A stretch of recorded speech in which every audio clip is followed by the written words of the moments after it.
Hello and welcome to Delhi byte teaching aptitude शिक्षण अभिरुचि के क्वेश्चन प्रैक्टिस सेट 7 में आप सभी का स्वागत है।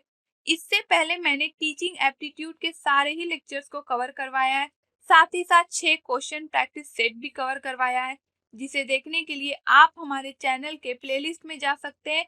वहाँ पे टीचिंग एप्टीट्यूड शिक्षण अभिरुचि नाम का प्लेलिस्ट मिलेगा, जहाँ पे ये सारे ही लेक्चर्स आपको सीक्वेंस में मिल जाएंगे, जिन्हें आप एक एक करके देख सकते हैं और उससे पढ़ सकते हैं। साथ ही साथ इसी प्लेलिस्ट में आप लोगों को क्वेश्चन प्रैक्टिस सेट भी मिल जाएगा, जिससे आप क्वेश्चंस को कैसे सॉल्व किया जाता है उन बातों को समझ सकते हैं। तो चलिए हम देखते हैं हमारा पहला प्रश्न। किसी टॉपिक को एक्सप्लेन करने से पहले यदि एक शिक्षक किसी टॉपिक को, किसी विषय को समझाना शुरू करने वाले हैं, तो उससे पहले शिक्षक को क्या करना बहुत जरूरी होता है, बहुत महत्वपूर्ण होता है। तो अपने क्लास में डिसिप्लिन मेंटेन करना, अनुशासन बनाने की कोशिश करना, या फिर अपने लर्नर्स का अटेंशन कैच करना, यानी कि अगर लर्नर्स उन पे ध्यान नहीं दे रहे हैं तो उनका ध्यान आकर्षित करना। साथ ही साथ कुछ क्वेश्चंस रेस कर देना जो भी प्रीवियस पढ़ाया गया हो, यानी कि वो शिक्षक जो भी पहले वाले क्लास में पढ़ाए हो उससे रिलेटेड कुछ क्वेश्चंस कर देना, तब एक नई टॉपिक का डिस्कशन शुरू करना, या फिर ये सारे ही काम एक शिक्षक को करना बहुत जरूरी होता है। तो इसका आंसर क्या हो जाएगा? ऑप्शन नंबर बी, यानी कि किसी नए टॉपिक को शुरू करने से पहले टीचर को स्टूडेंट्स का ध्यान आकर्षित करना बहुत जरूरी है, तभी लर्नर्स को वो टॉपिक इजीली समझ में आएगा और उनके डाउट्स क्लियर होंगे। Next, effective teaching is the function of. प्रभावी शिक्षण एक कार्य है टीचर के सेटिस्फेक्शन का, या टीचर के ऑनेस्टी और कमिटमेंट का, ईमानदारी या फिर प्रतिबद्धता का, या फिर टीचर जो स्टूडेंट्स को चीजों को समझने में और चीजों को सीखने में जो भी एफर्ट लगाते हैं उससे इफेक्टिव टीचिंग होती है, या फिर टीचर का अपने प्रोफेशन को बहुत ही पसंद करना, इससे इफेक्टिव टीचिंग होती है। तो देखिए, एक शिक्षक का अपने लर्नर्स को जो भी वो पढ़ा रहे हैं उन बातों को उन्हें अच्छे से सिखाना और समझाना, ये होता है एक इफेक्टिव टीचिंग, प्रभावशाली शिक्षण की कार्य। नेक्स्ट, जब एक शिक्षक पढ़ा रहे हैं, लेक्चर दे रहे हैं, यानी कि किसी टॉपिक पे अपना ज्ञान दे रहे हैं, व्याख्यान कर रहे हैं, और उस वक्त यदि क्लास में डिस्टरबेंस हो, तो उस शिक्षक को क्या करना चाहिए? कुछ समय के लिए रुक जाना चाहिए और तब कंटिन्यू करना चाहिए, यानी कि थोड़ी देर के लिए चुप हो जाना चाहिए। तो इससे क्या होगा, जो लोग हल्ला कर रहे हैं, क्लास को डिस्टर्ब कर रहे हैं, वो लोग एक्टिव हो जाएंगे और वो शांत हो जाएंगे, तो फिर टीचर को पढ़ाना शुरू कर देना चाहिए। या फिर जो भी डिस्टरबेंस फैला रहे हैं उन्हें टीचर को पनिश करना चाहिए, या फिर जो भी डिस्टरबेंस फैला रहे हैं उन्हें टीचर को मोटिवेट करना चाहिए कि लीजिए आप ही पढ़ाइए, या फिर जो भी डिस्टरबेंस कर रहे हैं उन्हें बॉदर ना करना, यानी कि उन पर ध्यान ना देना और अपनी जो भी वो पढ़ा रहे हैं उसे पढ़ाते रहना। तो देखिए, अगर ऐसी कंडीशन आपके साथ होती है कि क्लास में डिस्टरबेंस हो रहा है लेक्चर के दौरान, तो आपको जो भी बच्चे डिस्टरबेंस फैला रहे हैं, क्लास को डिस्टर्ब कर रहे हैं, उन्हें ही बोलना चाहिए कि आप ही पढ़ाइए। नेक्स्ट, टीचिंग एप्टीट्यूड का मतलब क्या होता है? पैसे के लिए प्यार, मनी के लिए प्यार, या फिर प्रोफेशन यानी कि पैसे के लिए प्यार, या फिर कमांड एंड पोजीशन यानी कि जो भी आदेश मिला है या जो उनका पोजीशन है उसके लिए, या फिर इन सभी को मिला करके बनता है टीचिंग एप्टीट्यूड। तो देखिए, इसका आंसर क्या हो जाएगा? जो भी अपने प्रोफेशन, जो कि टीचिंग प्रोफेशन को प्यार करते हैं, वही टीचिंग एप्टीट्यूड कहलाता है। नेक्स्ट, लर्नर्स बहुत ही अच्छी तरीका से और बहुत ही इफेक्टिवली यानी कि प्रभावी ढंग से चीजों को लर्न कर सकते हैं, सीख सकते हैं। कब? जब वो चीजों को सुनते हैं, या फिर वो चीजों का डिटेल्ड नोट्स लेते हैं, या फिर खुद एक्टिवली पार्टिसिपेट करते हैं, यानी कि सक्रिय रूप से खुद चीजों में भाग लेते हैं, या फिर ये सारे ही चीजों को करके एक लर्नर बहुत ही प्रभावी ढंग से सीख सकता है। तो इसका आंसर क्या हो जाएगा, जब भी लर्नर्स पूरी तरह से एक्टिव रहेंगे, पार्टिसिपेशन करेंगे, चाहे लेक्चर हो रहा हो तो वहां पे एक्टिवली क्वेश्चंस अराइज करके, या फिर हर एक कंडीशन में लर्नर यदि एक्टिव दिखता है तो वहां पे लर्नर बहुत ज्यादा सीखते हैं।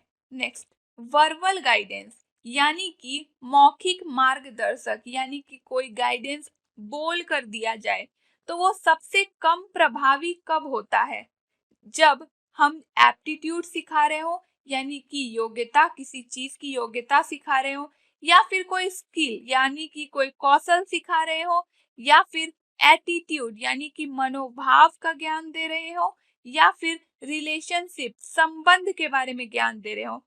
तो इसका आंसर क्या हो जाएगा, option number B, skill. Skill एक ऐसा ज्ञान है जिसे खुद से कार्य करके ही सीखा जा सकता है, सिर्फ चीजों को सुन के नहीं। यानी कि मैं चाहती हूँ यदि मेरे स्टूडेंट्स को कंप्यूटर चलाने का स्किल आ जाए तो सिर्फ बोलने से नहीं आ जाएगा, बल्कि उन्हें कंप्यूटर प्रॉपरली देना पड़ेगा और उन्हें सिखाना पड़ेगा, तो ही उनमें ये स्किल आएगा। तो इसी तरह से लर्नर्स को कोई भी स्किल सिखाना है तो उन्हें प्रैक्टिस करवाना पड़ेगा, ना कि सिर्फ बोल के। Next, discussion.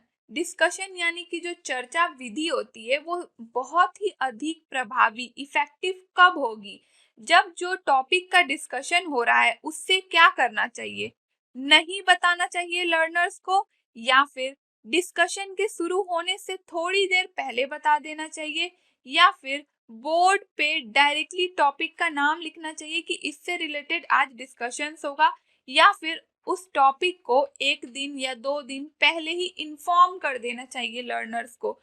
तो कौन सा बेटर होगा, तो इसका आंसर हो जाएगा ऑप्शन नंबर डी। जब भी हम चाहेंगे कि डिस्कशन मेथड बहुत ही इफेक्टिव हो तो वहां पे हमें लर्नर्स को टॉपिक को पहले ही इंट्रोड्यूस कर देना होगा, जिससे कि लर्नर्स क्या करेंगे, उससे रिलेटेड अपने नॉलेज को बढ़ाएंगे, और तब डिस्कशन करने से क्या होगा कि बहुत ही अच्छे अच्छे आइडियाज जनरेट होंगे। और आप भी अगर इफेक्टिव वे से पढ़ना चाहते हैं तो आप मेरे लेक्चर्स को पहले देखिए, उसके बाद प्रैक्टिस सेट को सॉल्व करिए, और उसके बाद www.delhybite.in पे जाकर मॉक की प्रैक्टिस करिए, जिससे कि टीचिंग एप्टीट्यूड आप लोगों के लिए बहुत इजी हो जाएगा। और किसी भी कॉम्पिटिटिव एग्जाम में अगर टीचिंग एप्टीट्यूड के क्वेश्चंस आएंगे तो आप करेक्ट आंसर ही करेंगे। नेक्स्ट, इफेक्टिव टीचिंग किन बातों पर निर्भर करती है, टीचर कैसे दिखते हैं, उनका कैसा बनावट है उस पर, या फिर टीचर अपना अपीयरेंस, अपने आप को कैसे प्रदर्शित करते हैं किसी के सामने, या फिर शिक्षक का नॉलेज, या फिर एक शिक्षक का व्यवहार। तो किस पे डिपेंड करेगा इफेक्टिव टीचिंग, तो इसका आंसर हो जाएगा ऑप्शन नंबर सी। एक शिक्षक के ज्ञान पे डिपेंड करता है कि टीचिंग कितनी इफेक्टिव होगी। नेक्स्ट, इनमें से कौन से ऐसे फैक्टर है जो टीचिंग के प्रोसेस पे प्रभाव नहीं करेंगे, अपना प्रभाव नहीं दिखाएंगे। तो क्लासरूम की जो भी एक्टिविटीज होती है जो लर्नर्स को इनकरेज करता है लर्न करने के लिए, चीजों को सीखने के लिए प्रोत्साहित करते हैं, या फिर एक टीचर या लर्नर दोनों का ही सोशियो इकोनॉमिक बैकग्राउंड जहां से वो आते हैं ये, या फिर लर्निंग जो भी वो अपने एक्सपीरियंस से गेन करते हैं, यानी कि अगर एक लर्नर है वो चीजों को धीरे धीरे सीख रहा है तो उनमें कहीं ना कहीं एक्सपीरियंस भी वो गेन कर रहे हैं, तो उस एक्सपीरियंस के थ्रू अगर वो पढ़ रहे हैं तो क्या वो प्रभाव नहीं करेगा, या फिर टीचर का नॉलेज। तो देखिए इसका आंसर हो जाएगा ऑप्शन नंबर बी। शिक्षक या छात्र किस समाज से आते हैं या फिर उनकी आर्थिक स्थिति क्या है, इस पर डिपेंड कभी नहीं करेगा कि कैसे टीचिंग का प्रोसेस चल रहा है। नेक्स्ट, एक शिक्षक का एटीट्यूड प्रभावित करता है तो वो किस चीज से संबंधित है, किस डोमेन से संबंधित है, यानी कि एक शिक्षक का एटीट्यूड किस डोमेन से बिलोंग करता है, affective domain, cognitive domain, conative domain, या साइकोमोटर डोमेन। तो इसका आंसर क्या हो जाएगा, अफेक्टिव डोमेन, भावात्मक डोमेन। अफेक्टिव डोमेन के अंदर है ना हम एटीट्यूड को स्टडी करते हैं लर्नर्स के, टीचर के, साथ ही साथ इमोशंस को, मोटिवेशन, फीलिंग, वैल्यूज या बिलीफ, इन बातों का स्टडी हम अफेक्टिव डोमेन के अंदर करते हैं। इसीलिए attitude of a teacher affective domain भावात्मक डोमेन कार्य क्षेत्र के अंतर्गत आता है।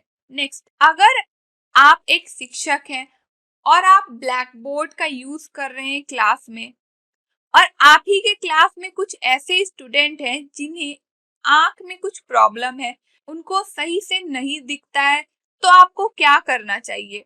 उन्हें स्पेक्टेकल्स प्रोवाइड कर देना चाहिए, यानी कि चश्मा प्रोवाइड कर देना चाहिए। उन बच्चों को खड़े करके पूछना चाहिए कि जो भी ब्लैक बोर्ड पे लिखा हुआ है क्या उन्हें दिख रहा है या नहीं दिख रहा है, या फिर वैसे स्टूडेंट के लिए फ्रंट बेंच में सीट अलॉट कर देना चाहिए, या फिर उनके लिए स्पेशल अरेंजमेंट करना चाहिए। तो ये क्या होगा इसका आंसर? इसका आंसर हो जाएगा option number C.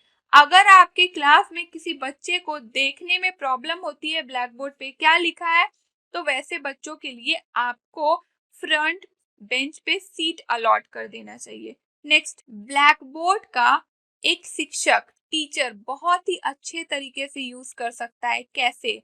Black board पर चीजों को लिख करके जो भी वो पढ़ा रहे हैं सारी ही चीजें ब्लैक बोर्ड पे लिख दे, या फिर स्टूडेंट का अटेंशन कैच करने के लिए, उन्हें अटेंटिव बनाने के लिए ब्लैक बोर्ड का यूज करे, या फिर इम्पोर्टेंट पॉइंट्स जो भी होगा ब्लैक बोर्ड पे लिख दें, या फिर ब्लैक बोर्ड होने के कारण शिक्षक हाईलाइट होते हैं, यानी कि शिक्षक अच्छे से दिखते हैं, इसलिए ब्लैक बोर्ड का इस्तेमाल किया जाता है।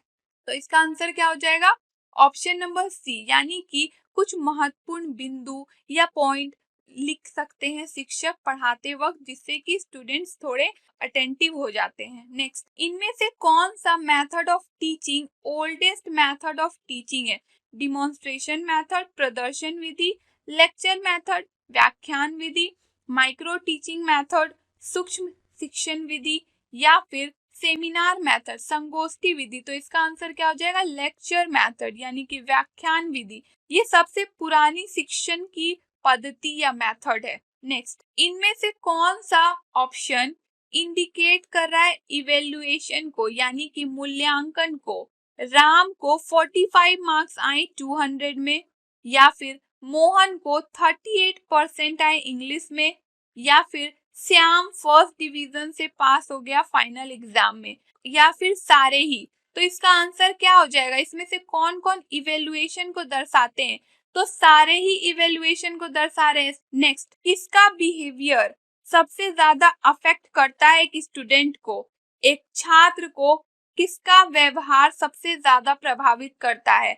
उनके प्रिंसिपल का, यानी कि प्रधानाचार्य का, पॉलिटिशियन का, एक राजनेता का, या फिर एक शिक्षक का, उनके स्कूल के टीचर का, या फिर एक ट्यूटर? ये भी शिक्षक होंगे लेकिन ये घर पे पढ़ाने वाले शिक्षक होते हैं। तो किसका व्यवहार सबसे ज्यादा इफेक्ट करेगा? तो एक टीचर का। इसका आंसर क्या हो जाएगा? शिक्षक का, क्योंकि शिक्षक जो होते हैं उन्हें स्कूल में उनके ऑलराउंड डेवलपमेंट पे काम करते हैं, बल्कि ये जो ट्यूटर्स होते हैं वो 1 घंटे का ट्यूशन देते हैं, तो उससे ऑलराउंड डेवलपमेंट नहीं, बस वो चीजों को पढ़ा देते हैं। बट एक टीचर का वर्क होता है कि वो स्टूडेंट्स का ऑलराउंड डेवलपमेंट करे। This was all for this video lecture. आप लोगों को यदि टीचिंग एप्टीट्यूड के लेक्चर सीक्वेंस वाइज चाहिए तो आप हमारे चैनल के प्लेलिस्ट में जा सकते हैं।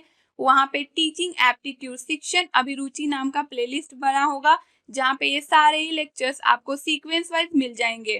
साथ ही साथ आप लोगों को आगे आने वाले वीडियो लेक्चर्स के अपडेट चाहिए तो डेली बाइट्स को सब्सक्राइब कर लें और साथ ही साथ बेल आइकन को भी प्रेस कर लें।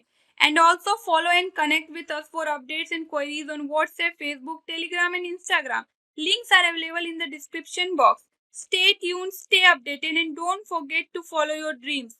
And do comment your views in the comment section. Thank you.